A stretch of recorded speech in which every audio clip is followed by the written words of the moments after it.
बिस्मिल्लाहिर्रहमानिर्रहीम। अस्सलाम वालेकुम डियर स्टूडेंट्स, कैसे हैं आप सब लोग? उम्मीद है सब ठीक ठाक होंगे।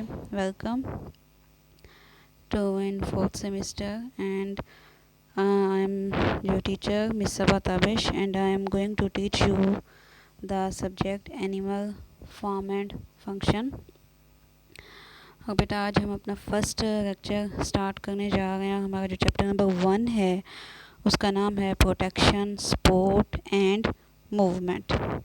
और इस चैप्टर में एज द नेम इंडिकेट्स हम डिस्कस करेंगे डिफरेंट टाइप के एनिमल्स, चाहे वो कम्प्लेक्स हैं या सिंपल। उनमें किस तरह के स्ट्रक्चर्स होते हैं जो कि उनको प्रोटेक्शन प्रोवाइड करते हैं, सपोर्ट प्रोवाइड करते हैं और मूवमेंट में हेल्प करते हैं, वो हम डिस्कस करेंगे। बट एज वी नो, जब भी हम कोई भी सिस्टम या कोई स्ट्रक्चर स्टडी करने जा रहे होते हैं then we move from simple to complex. तो यहाँ पे भी हमने यही सिमेट्री और यही अरेंजमेंट रखनी है कि फर्स्ट ऑफ ऑल हम सिंपलेस्ट टाइप के एनिमल्स में इन्हें डिस्कस करेंगे, then we move to the complexity. So first जो आज हमने टॉपिक्स स्टडी करना है अपने फर्स्ट लेक्चर में, वो है व्हाट इज़ इंटेग्यूमेंट, यानी कि इसमें हम इंटेग्यूमेंट की डेफिनेशन को देखेंगे। देन उसके सेकंड टॉपिक जो होगा वो हमारा होगा functions of integument. Third topic है integumentary system of protozoans, because protozoans are the ancestors of animals. Fourth topic जो है that is integumentary system of invertebrates. So moving towards our first topic, that is what is integument. Integument है क्या, कहते किसे हैं? So we will define it that integument is an outer covering of the body, a protective wrapping। यानी कि किसी भी animal की जो आउटर कवरिंग होती है उसको हम इंटेग्यूमेंट कहते हैं सिंपल टर्म्स में। और इसकी जो एग्जांपल्स, मोस्ट कॉमन एग्जांपल्स बेटा हमें नज़र आती हैं वो कौन सी हैं? Skin and are the structures associated with skin such as hair, scales, setae, feathers and horns. So these are different structures which act as integument. Next अब हम देखते हैं फंक्शंस ऑफ इंटेग्यूमेंट, यानी कि कौन कौन से फंक्शंस हैं जो कि इंटेग्यूमेंट परफॉर्म करती है। सो फर्स्ट जो है वो है मैकेनिकल प्रोटेक्शन। और वैसे भी this is a matter of common sense that जो आउटर कवरिंग होती है या स्किन होती है किसी भी एनिमल की, वो हर किस्म के मैकेनिकल प्रेशर से उसे प्रोटेक्ट करती है। अब वो मैकेनिकल प्रेशर जो है वो कोई भी हो सकता है, वो टेम्परेचर हो सकता है, वो कोई इन्वायरमेंटल चेंज हो सकता है, कोई भी जो भी स्टिमुलस है, मैकेनिकल स्टिमुलस, उसके अगेंस्ट वो प्रोटेक्ट करती है। उसके बाद नेक्स्ट जो फंक्शन है that is moisture proofing. Moisture proofing में ये आ जाता है कि ड्राई या हम कह सकते हैं मॉइस्ट इन्वायरमेंट के अगेंस्ट जो इंटरनल बॉडी स्टेट है उसको वो कांस्टेंट रखने में हेल्प करती है। और बाहर का जो भी हार्श इन्वायरमेंट होता है उसको वो खुद एब्जॉर्ब करती है, उसको इनर साइड, इनर बॉडी में नहीं जाने देती। थर्मो रेगुलेशन, थर्मो रेगुलेशन किसे कहते हैं? थर्मो रेगुलेशन कहते हैं बेटा maintenance of internal body temperature as compare to the external body temperature. अब एक्सटर्नल बॉडी टेम्परेचर जो है वो फ्लक्चुएट करता रहता है। दैट हम ह्यूमंस की एग्जांपल लेते हैं तो हमारा जो इंटरनल बॉडी टेम्परेचर है वो 37 डिग्री सेंटीग्रेड ही रहता है।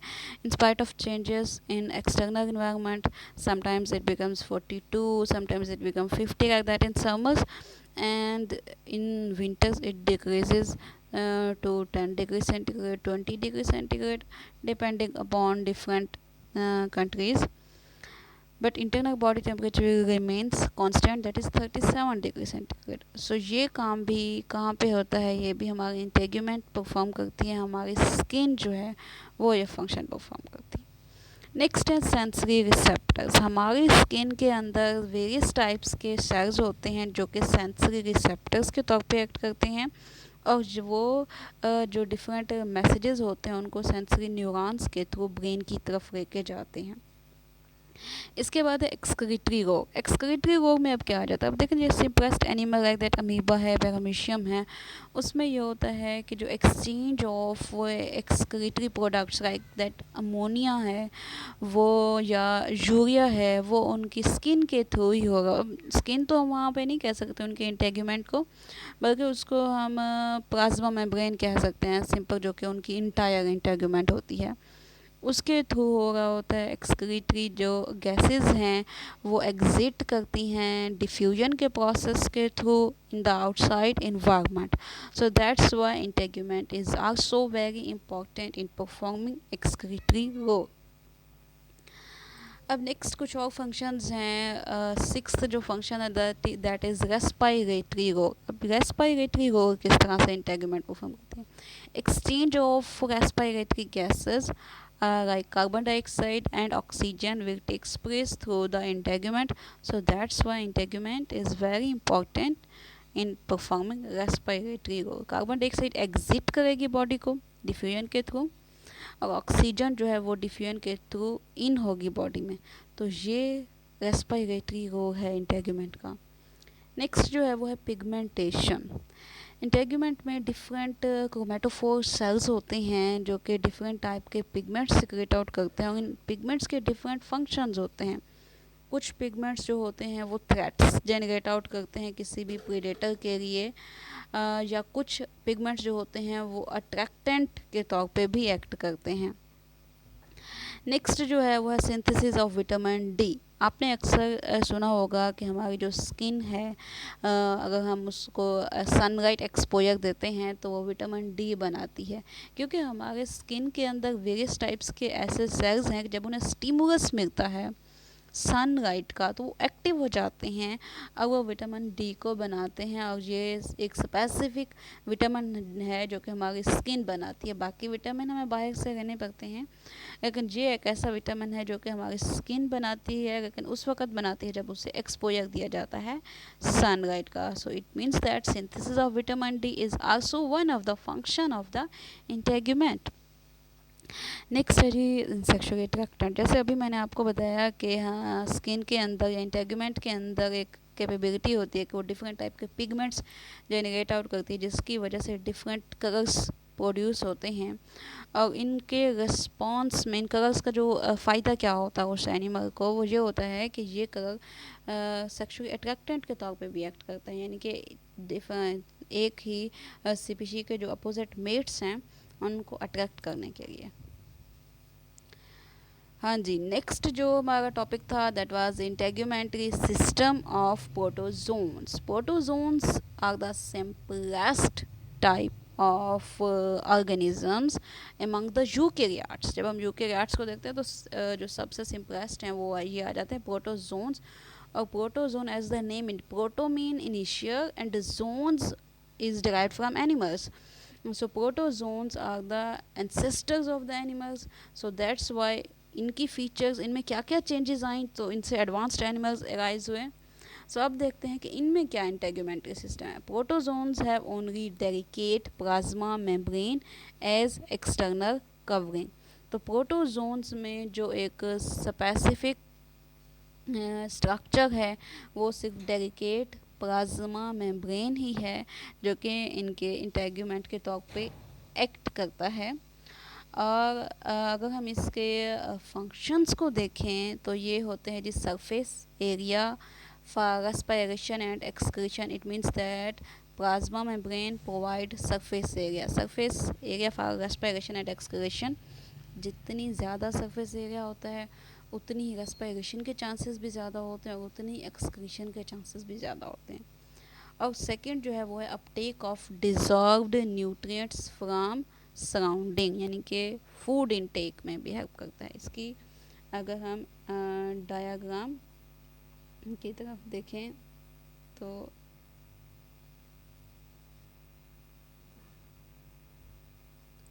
ये देखिए बेटा, ये है अमीबा, हमारे पास अमीबा है और ये इसकी प्लाज्मा मेम्ब्रेन है जो कि इसकी इंटेगुमेंट है।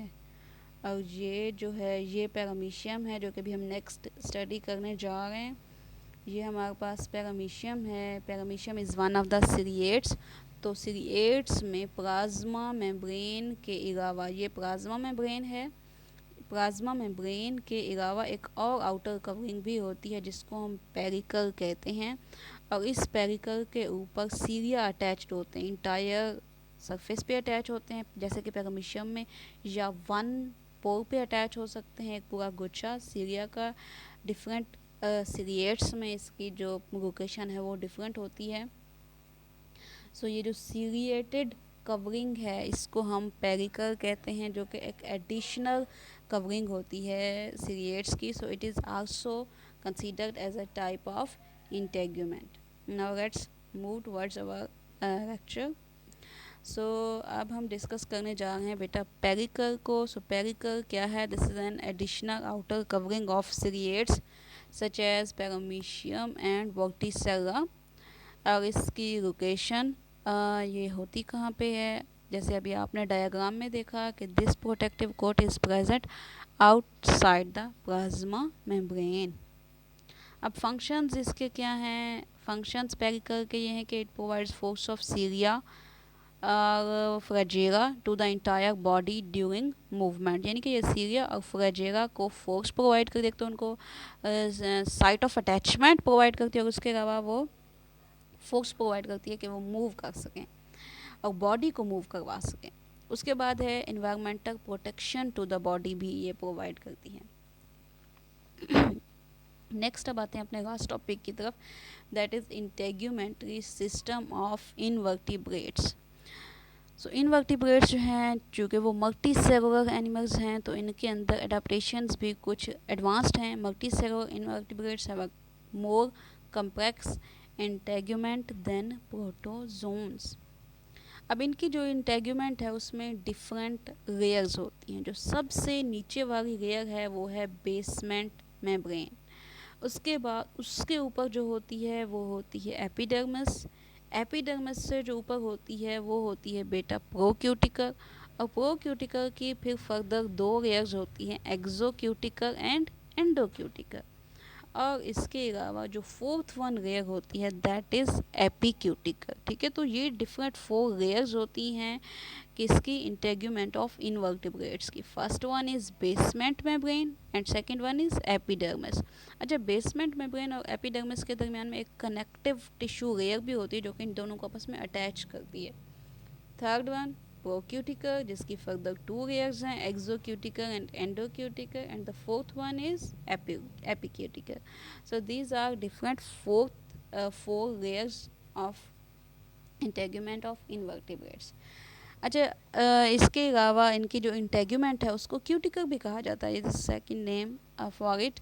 सो क्यूटिकल जो है या ये इंटेग्यूमेंट भी है जो है, ये बहुत ही हार्ड होती है, क्योंकि इसमें इनमें मोस्टली जो इनवर्टिब्रेट्स में हम अगर आर्थ्रोपोड्स को देखें तो उनमें एक्सोस्केलेटन होता है। सो एक्सोस्केलेटन कौन सा होता है? यानी कि हार्डर आउटर बॉडी कवरिंग को हम एक्सोस्केलेटन कहते हैं। सो ये जो एक्सोस्केलेटन होता है या क्यूटिकल होती है, इसका एक नुकसान भी होता है उन एनिमल्स को, डिसएडवांटेज भी होता है। एडवांटेजेस बहुत सारे हैं, एडवांटेजेस वहीं सारे आ जाते हैं जो अभी हमने इंटेग्यूमेंट में स्टडी किया, रेस्पिरेटरी को हो गया, इसी तरह से मैकेनिकल प्रोटेक्शन अगेंस्ट इंजरीज हो गया। बट एक जो डिसएडवांटेज है वो ये है कि डिफ़िकल्टी इन ग्रोथ, यानी कि पूरी एक हार्डर आउटर कवरिंग आ जाती है तो एनिमल जो हैं वो फर्दर ग्रो नहीं कर पाते, लिमिटेड हो जाती है उनकी ग्रोथ। सो इसके लिए फिर क्या होता है कि जब ग्रोथ होनी होती है तो पूरी हार्डर जो आउटर बॉडी कवरिंग है वो टूट जाती है। तो इसके टूट जाने का जो प्रोसेस है उसको हम कहते हैं मोल्टिंग। और मोल्टिंग में ये होता है कि पहले वो ओल्ड क्यूटिकल जो है वो टूटती है और नई क्यूटिकल जो है वो बनती है। सो इस इंटायर प्रोसेस को हम क्या कहते हैं? मोल्टिंग कहते हैं, यानी कि periodic shedding of cuticle known as molting और एक्डाइसिस। अच्छा, इसकी लेयर्स अगर मैं आपको अभी जो मैंने डिस्कस की वो मैं आपको दिखाती हूँ। देखिए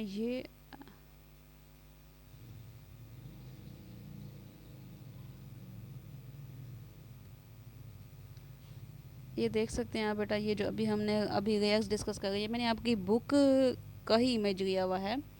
इसमें देखिए जो नीचे वाली है वो बेसमेंट मेम्ब्रेन है, उसके ऊपर जो है वो एपिडर्मिस है।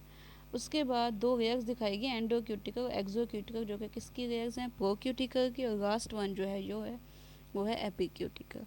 तो ये हमारे पास आज का हमारा लेक्चर था, और इसी के साथ ही हम अपने इस लेक्चर को एंड करते हैं। Thank you so much. अब आपने क्या करना है, आपने आज ही इस लेक्चर को स्टडी करना है, बिकॉज कल first of all we will discuss it.